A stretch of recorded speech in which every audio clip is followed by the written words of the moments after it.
Assalamualaikum warahmatullahi wabarakatuh.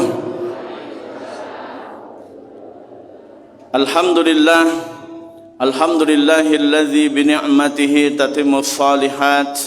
Assalatu wassalamu ala sayyidis sadat wa ala alihi wa ashabihi ahlul fadaili wal karamat. Subhanaka la ilma lana illa ma 'allamtana innaka antal alimul hakim. Rabbi shrah li sadri wa yassir li amri wahlul 'uqdatam min lisani yafqahu qawli.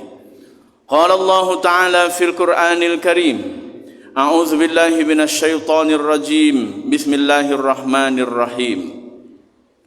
Ya ayyuhalladzina amanu taqullaha haqqa tuqatih wa la tamutunna illa wa antum muslimun.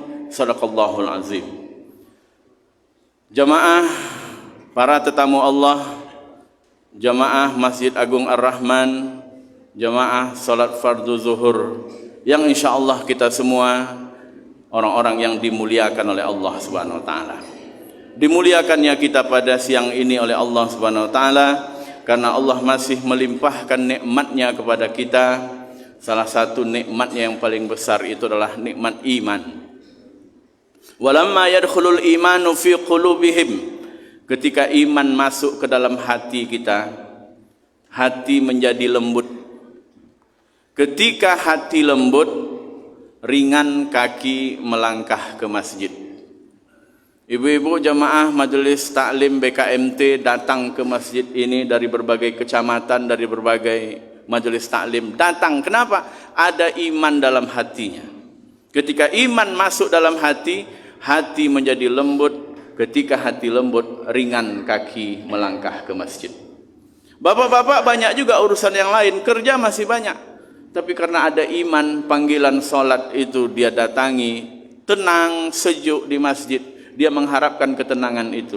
Maka ringan kakinya melangkah ke masjid. Karena iman tadi. Kalau iman sudah masuk ke dalam hati, hati menjadi lembut. Ketika hati lembut, ringan tangan berinfak dan bersedekah. Maka lewat bakul masuk 5.000, 10.000. Ustaz, ada katanya hadis, ya, senyum terhadap saudaramu itu adalah sedekah. Ya. Terus lewat bakul Ustaz saya senyum. Duit lah yang masuk. Jadi ini salah kaji. Jadi kalau bakul lewat masuk infak. Kalau ketemu teman salam, senyum dan lain sebagainya. Berselawat kita kepada Nabi Muhammad sallallahu alaihi wasallam. Allahumma shalli ala Muhammad wa ala ali Muhammad. Mudah-mudahan kita yang berselawat akan mendapatkan syafaat dari Nabi di yaumil mahsyar kelak. Amin. Nanti di surga ada sebuah telaga namanya Telaga Al-Kautsar. Kata Nabi, nanti aku dan umatku akan minum di situ nanti. Lalu sahabat yang mendengar bertanya, kamikah itu ya Rasulullah? Kata Nabi, antum ashabi, kalian semua sahabatku. Kalian tak minum di situ nanti. Lalu siapa yang minum di situ ya Rasulullah? Yang minum di situ, kata Nabi, umat setelahku. Dia tak bertemu denganku, tapi dia beriman denganku, kata Nabi. Itulah hebatnya ustaz-ustaz kita, ulama-ulama kita, ayah ibu kita mengingatkan, nak, Nabi kita ada 25, Nabi yang ke-25 itu Nabi Muhammad. Guru-guru kita Masya Allah memberikan keyakinan sehingga kita cinta kepada Nabi Muhammad SAW. Maka mudah-mudahan kita yang hadir ini orang-orang yang masuk surga Firdaus bersama Nabi Muhammad SAW. Amin. Ada satu hadis dalam kitab Sunan Ahmad bin Hambal yang disampaikan dari sahabat Nabi yang bernama Nu'man bin Bashir.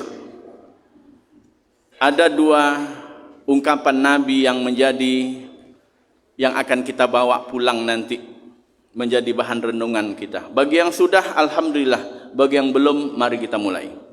Apa itu pesan Nabi yang disampaikan oleh Nu'man bin Bashir ini?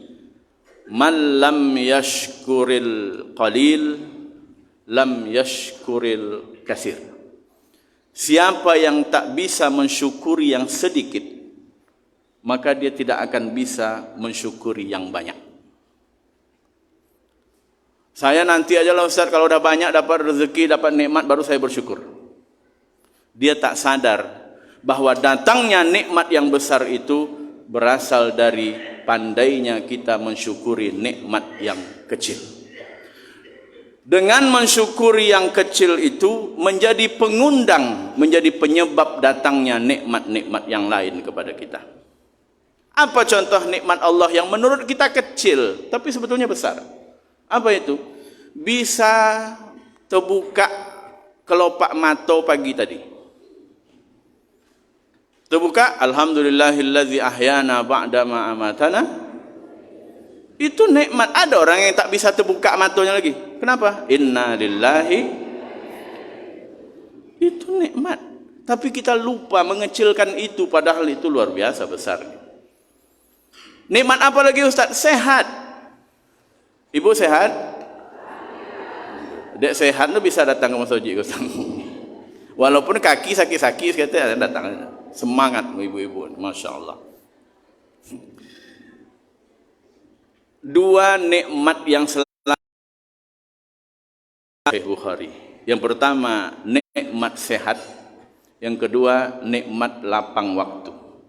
Pas lah sompik lah sibuk, barunya mikir-mikir nak pergi solat. Bagaimana lagi? Maka ketika waktu lapang, banyak-banyak ibadah. Ketika waktu sehat, banyak-banyak beribadah.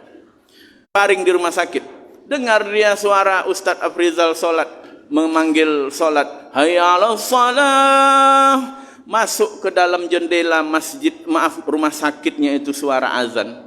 Apa katanya? Kalau sehat dan kini koha ke Masjid Ar-Rahman dan pergi solat.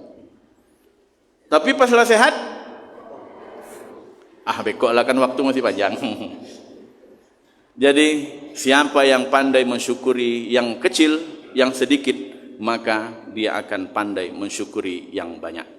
Ada seorang raja, dia kumpulkan rakyatnya, lalu dia kasih pena. Ada 3 komen dari rakyatnya tadi. Komen rakyat yang pertama, raja lah pula, masa ia dikasihnya pena aja, pandai dan boleh penanya.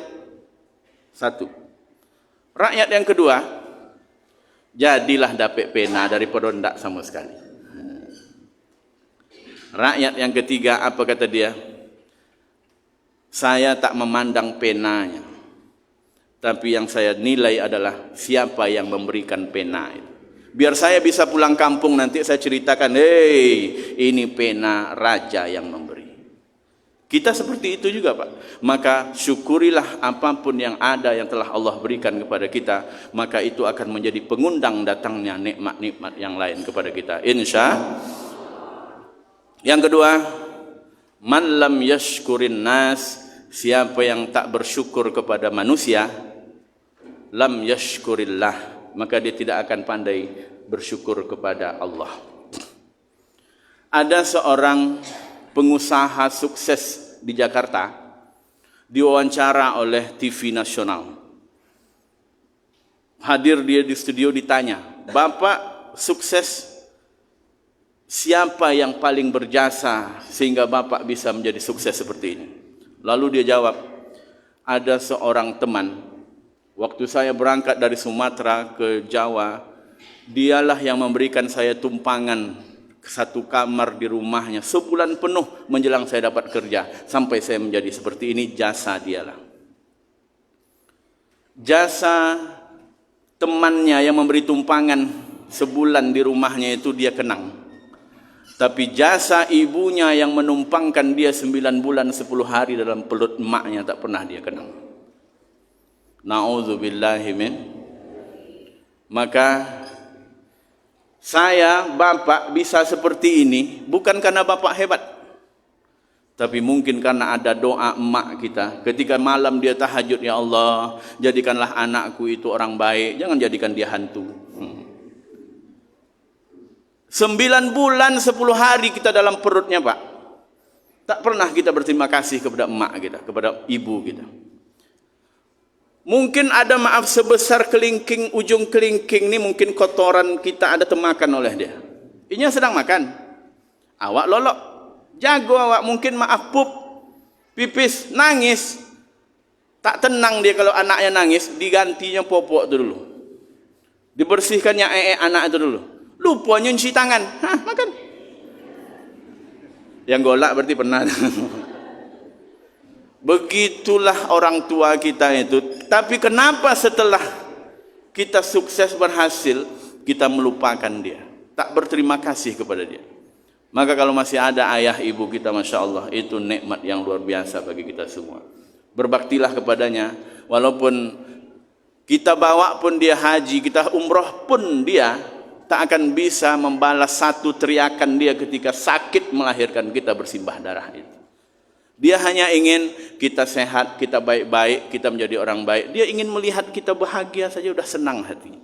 Tapi kalau kita menyakiti hatinya, ingat dunia akhirat bersimbah air mata, darah kita menangis karena susah hidup, karena kita pernah durhaka kepada kedua orang tua. Mensyukuri jasa kawan, ya, tapi jasa emak kita, jasa ayah jangan pula dikesampingkan. Ayah memang dia tak hamil, ayah dia memang tidak menyusui, tapi punggungnya hitam, tangannya legam karena apa? Mencari nafkah untuk biaya hidup kita. Maka mudah-mudahan kita semua pandai mensyukuri kepada manusia, karena dengan begitu kita juga akan bisa bersyukur kepada Allah Subhanahu wa taala. Subhanakallahumma bihamdika asyhadu an la ilaha illa anta astaghfiruka wa atubu ilaik. Wassalamualaikum warahmatullahi wabarakatuh.